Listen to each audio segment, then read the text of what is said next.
मग सम्राट कनिष्काने काय केलं, त्या वज्रासनावर सम्राट अशोकाने बांधलं, त्याच्यावर मूर्ती बसवली. मग आला गुप्त काळ. गुप्त काळाला आता पहिले सम्राट अशोकाने काय बांधलं, तिथं हिऱ्याचं सिंहासन. ठीक आहे, फक्त कंपाऊंड, पिंपळाच्या झाडाला काय बांधलं, फक्त कंपाऊंड, चबुतरा. मग कोणाचा काळ आला, सम्राट कनिष्काने. सम्राट कनिष्काने त्या चबुतऱ्यावर, त्या वज्रासनावर, त्या पिंपळाच्या झाडाखाली, बोधिवृक्षाखाली काय ठेवली, मूर्ती ठेवली. मग आला गुप्त काळ. नरसिंहगुप्त, बालागुप्त, हे जे कुमारगुप्त, समुद्रगुप्त, हे जे बुद्धिस्ट राजे होते गुप्त, या गुप्त लोकांनी मग असं वाटलं, अरे अरे हे बोधिवृक्षाचं झाड आणि मूर्ती उघड्यावर आहे, मग याच्यावर काय बांधलं पाहिजे, विहार बांधलं पाहिजे. त्यालाच मंदिर म्हणतात. मंदिर संकल्प, जगातलं पहिलं मंदिर. मंदिर शब्दही आपलाच आहे आणि विहार शब्दही आपलाच आहे. समजलं का तुम्हाला? टेम्पल म्हणतात त्याला. तर जगातलं पहिलं मंदिर, जगातलं पहिलं विहार म्हणजे महाबोधी महाविहार होय. आणि हे कोणी बांधलं, सम्राट अशोकांनी पायाभरणी केली, पण गुप्त राजांनी बांधलेलं ते आजचं महाबोधी महाविहार. इतिहास लक्षात ठेवायचा.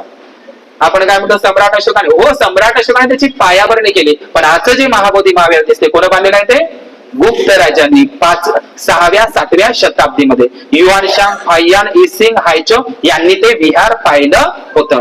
या तीनही चिनी प्रवाशांना ते विहार पाहिलं. त्याने त्याच्या प्रवास वर्णनामध्ये लिहून ठेवलं, जेव्हा आम्ही त्या महाबोधी महाविहाराला भेट दिली, तिथं आम्हाला कोण्याही देवाचं देवीचं मंदिर दिसलं नाही. त्या महाबोधी महाविहाराच्या बाजूला 100 फुटाचा स्तंभही होता, 300 फुटाचा स्तूपही होता, असंही लिहिलंय चिनी प्रवासाला.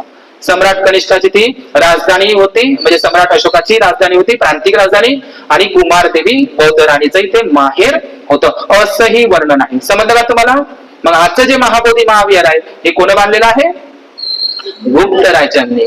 मग ते त्याचं थोडं तुटत गेलं, तर मग त्याचा जीर्णोद्धार जे राजे होऊन गेले त्याने मग त्याचं रिकन्स्ट्रक्शन करत मग पूर्ण बुजलं ते. मग इंग्रज मायबाप आले आपल्या भारतामध्ये, अलेक्झांडर कनिंगम, त्यांनी मग ते जमिनीतून शोधून काढलं. शोधल्याच्या नंतर ब्राह्मणांनी मग आयते कब्जे, जोपर्यंत बुजून होतं ते झाड, जोपर्यंत जंगल होतं, ते विहार पूर्ण कलसपर्यंत बुजून होतं, तोपर्यंत ब्राह्मणांनी आमचं नाही म्हटलं. जेव्हा ते आयतं मग ते सर अलेक्झांडर कनिंगम ते खोदलं आणि बुद्धगयेचं झाड सिंगलं किंवा आणून तिथं शाखाही लावली, आणि जेव्हा त्या रिकन्स्ट्रक्ट झालं तेव्हा ब्राह्मणांनी तिथं मात्र आपला कब्जा करणं चालू केलं. बुजून होतं तोपर्यंत त्याचा तो बुद्ध नव्हता. लक्षात घ्या, त्याचा इतिहास आहे.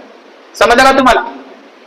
लक्षात तुम्हाला? आणि आताचे जे विहार आहे ते गुप्त काळातलं आहे, 6व्या 7व्या शताब्दीमधलं. मग पाल राजे आले, चोल राजे आले, पल्लव राजे आले, किंवा ब्रह्मदेशातल्याही राजानं आणि इंडोनेशिया कंबोडियाच्या राजानं त्या काळामध्ये त्याचा जीर्णोद्धार केलेला आहे. समजलं तुम्हाला?